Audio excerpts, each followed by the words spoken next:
both as a white male and a doctoral student at a prestigious U.S. university, to tell the story of teachers and students whose lives were literally threatened daily for their political activities. So I was at a school in Guatemala with students who literally took the school over while I was there. So it's a public school. Guatemala at the time was in the midst of a civil war, and the students who were the richest of the poor, I called them, which meant that they were very poor, actually, but they could afford to go to school. In a public school in Guatemala, one of very few public schools. Long story short, public education in Guatemala has been suffering for years, and a lot of times they close the school just because they don't have money to pay teachers. Anyway, the students took the school over because they had raised the bus fare by like 5 cents.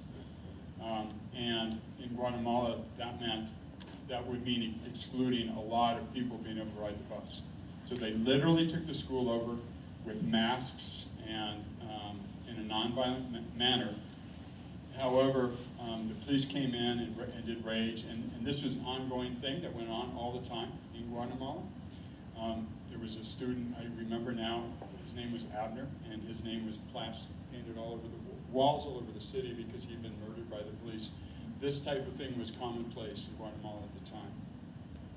Anyway, kind of interesting part of my research agenda to get to hang out with students while they actually took the school over. And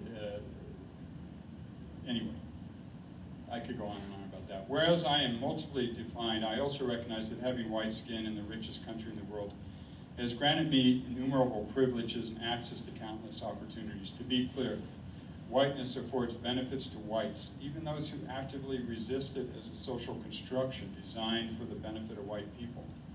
Given the many privileges that being white have afforded me, the ongoing perpetration of whiteness with white supremacy in the United States also brings significant responsibility. For me, being white in a society that from its inception sanctioned racism in favor of white Americans compels me to act justly, that's Micah 6:8, and be actively involved in work as an anti-racist.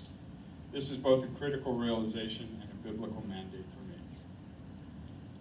So I think I'm going to stop right there. I could keep going. Thanks.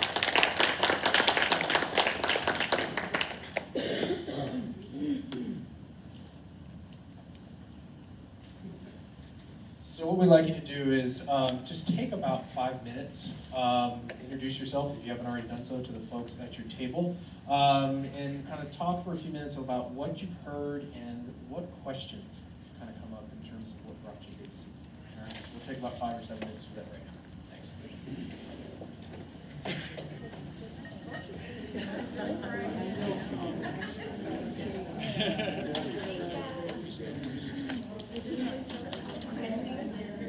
I have myself on mute so as to not contribute to the feedback in the room.